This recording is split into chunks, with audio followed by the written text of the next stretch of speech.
First ಯಾವ ಏಜ್‌ಗೆ ಅಥವಾ ಯಾವ ಕ್ಲಾಸ್‌ಗೆ ಪ್ರಪೋಸಲ್ ಬಂದಿತ್ತು? ಆ ಒಂದು ಮೂಮೆಂಟ್ ಬಗ್ಗೆ ಹೇಳೋದಾದ್ರೆ? This is very funny. ನಾನು ನೈನ್ತಲ್ಲಿ ಅನ್ಸುತ್ತೆ ನಮ್ಮದು ನಾನು carrom player, national level carrom player ನಾನು. ಸೊ ಕೇರಮ್ ಆಡೋಕ್ಕೆ ಅಂತ ನಾವು ಡೆಲ್ಲಿಗೆ ಹೋಗ್ತಾ ಇದ್ವಿ, ನಾವು ನಮ್ಮ ಸ್ಕೂಲ್ ಟೀಮೆಲ್ಲ. ಆವಾಗ ಅಲ್ಲಿ ಒಬ್ಬ ಏರ್ ಫೋರ್ಸ್ ಹುಡುಗ, I still remember his name, AYUSH Gupta ಅಂತ.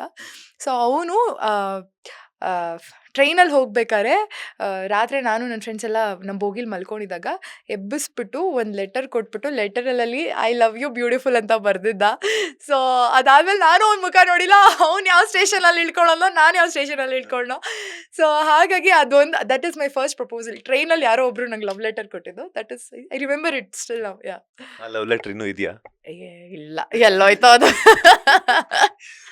ಟ್ರೈನಲ್ಲೇ ಬಿಸಾಕ್ಬಿಟ್ರಾ? ಇರಬೇಕು, ಟ್ರೈನಲ್ಲೇ ಮಿಸ್ ಆಗುತ್ತೋ ಏನೋ, ಬಟ್ ಅದೊಂದು ನೆನಪಿದೆ. That was my first proposal ನನ್ನ 9th ಸ್ಟ್ಯಾಂಡರ್ಡಲ್ಲಿ. ಕೇರಂ ಮಾಡಕ್ಕೆ ನ್ಯಾಷನಲ್ ಲೆವೆಲ್ ಪ್ಲೇಯರ್ ಆಗಿರೋದ್ರಿಂದ ಕೇರಂ ಮಾಡಕ್ಕೆ ಡೆಲ್ಲಿಗೇನು ಹೋಗ್ತಿದ್ದೆ. ಆ ಟೀಚರ್ಸ್ ಏನ್ ಅಂದಿಲ್ವಾ ನಿಮ್ಗೆ? ಟೀಚರ್ಸ್ ಬಗ್ಗೆ ಅಥವಾ ಫ್ರೆಂಡ್ಸ್ ಎಲ್ಲ ಗೊತ್ತಾದಾಗ ಟೀಚರ್ಗೆ ಹೇಳಿಲ್ವಾ ಅಂತ? ನಂಗೆ ಲೆಟರ್ ನಾನು ಯಾರಿಗೂ ಹೇಳಲೇ ಇಲ್ವಲ್ಲ.